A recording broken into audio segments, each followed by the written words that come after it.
All right. So I guess Thursday plans for you on the mound. We will go Scroggins will start Thursday, Campbell, and then Connor Nolan, game 3. So I guess Scroggins is okay. Yeah, he's good. He just, I don't know what he did. Maybe just tweaked it, scared himself a little bit. It's early. A lot of times this happens, but he's good to go. He's the guy that we've thought we might be able to start a little bit or use him long. We could use him at the end of the game. So we figure we're probably going to use 3 different guys in the game anyway, 3 different pitchers on Thursday, so we're going to give him a start. Big takeaway from the weekend, now hitting the road, what would you say?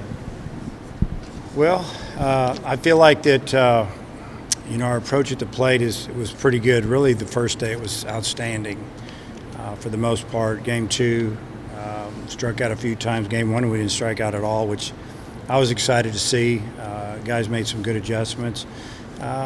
Just at the fact that we have, a couple, 3 guys on the bench that when I gave them a start, I thought they did a good job, a little bit of depth there. And then probably a couple of freshman pitchers did a really nice job for us, whether they started or came in relief, which was really good to see because we're going to need those guys.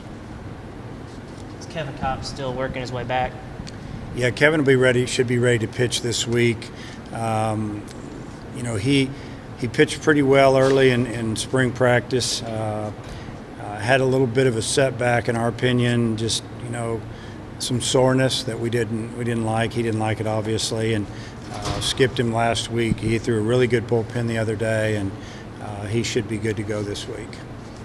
Fletcher went to California last year, and y'all felt like maybe he put too much pressure, maybe tried to pull. Have you talked to him about the approach this week? Yeah, I mentioned it a couple of times.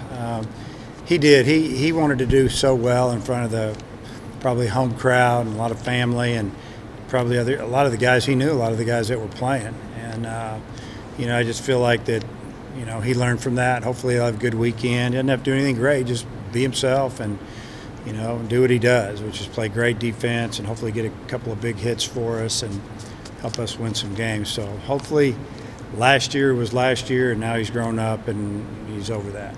Look for any spots to get Washington in this weekend. He's still the utility guy for us. I mean, obviously that was a really big hit the other day and a nice job the previous at bat, taking a walk on the bunt attempts and not going out of the zone there. He's going to play all 3 outfield positions. He could probably even play third base for us if we needed him to, but I think he's going to be more of an off-the-bench type guy for a while. But as time goes on, he might get in the lineup a little bit. The job that Nesbitt's done, because he had a good fall and carrying that over at least through one weekend for you. Yeah, I mean, he got a couple of really big hits in Game 1 and Game 2 that helped us build up some leads and probably saved our bullpen, to be honest with you. It kept some guys from getting hot because the game was close, and we needed those guys on Sunday in Game 3. But played really good defense, got some big hits, laid down a couple of nice bunts, and a really good start for Jacob. What do you know about Southern Cal? Well, I feel like unless they change the rotation, they'll throw 2 righties and a lefty at us, but they've also got 7 more lefties in that bullpen they can use. They've got 5 or 6 of the same hitters, a couple, 3 of the same starting pitchers. They lost one for sure, and they kind of fluctuated with another one. But I'll tell you, they're a West Coast team. They have a lot of good players. It's hard to tell, how they are after playing one weekend. Same with us. And I think for both teams, I would imagine they feel the same as us, that this will be a weekend to kind of tell where we're at. Is it good to get out on the road week 2 to kind of tell a little bit?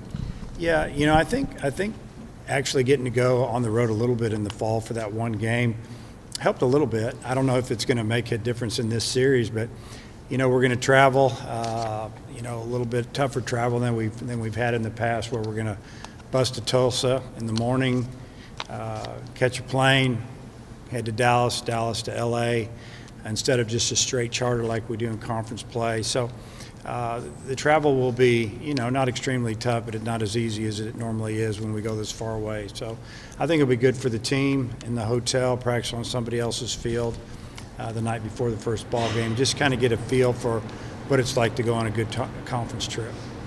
Dave, your overall take from Campbell, Nolan, and Kostichak as the starters last weekend? Well, I mean, individually, I thought they all did a pretty good job, and they gave us quality innings. Overall, I thought it was really good if you look at the numbers and you break them down. Really, if you take away the last inning that Campbell threw, because he had a no-hitter going in, I think, to the 5th inning. And, you know, the thing with Connor, I mean, Connor made a couple of pitches that, you know, bad pitches on 0-2 counts. He gave up 2 singles 0-2 and gave up a pop-up that we felt like he was lucky that he got away with that. But he's learning from that. And then, you know, Costi threw well. Didn't strike out as many as we thought he might, or he probably thought he would. But I like the fact that he battled back. You know, he was behind the count a lot, 3-1, 2-0, and then came back and got hitters. I'd like to see him get ahead a little bit more. I know Campbell got into the 80s, and you got Connor at 74. So what do the pitch counts go up to this week? Maybe just a little bit more. I mean, when you think about it, you know, if you start 90 to 100 is all we let them throw usually during the year, unless it's an easy 90 to 100 and it's a little warmer.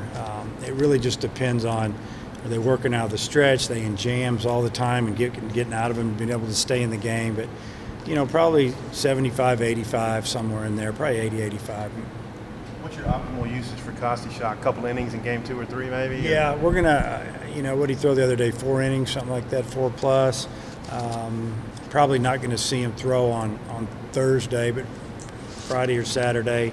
Just bring him in when we need him, and, you know, just try to win every game. Look at it, see how the game's going, and, you know, bottom line, we want to win the series, but we're going to try to win every game. So we just try to play it smart and use them at the right time, and we just feel like a lot of these guys are versatile. You know, you think about Kostichak, he works out of the stretch the whole time. So they're familiar with that, see how they handle it. Is the marine layer a thing at USC? Yeah, it's everywhere, pretty much down that way. It's just that during the day, the ball carries a lot better than it does at night. At night, you have to get into it pretty good. You have to drive it. If you backspin a ball that normally might just really carry on a normal time of the day in the afternoon, it's probably not going to go out of the park. Do you feel like this team's a little bit better suited to handle that this year? Yeah, I think so. I mean, last year's team, we didn't do a whole lot. We kind of sat and hit and tried to hit some home runs. This year's team, we're going to definitely move the ball around and do what we have to do to try to score runs, and probably plays into more of what West Coast baseball is. I'm sure that's what USC does. They bunt people around. They're going to hit and run, and it'll be a good series.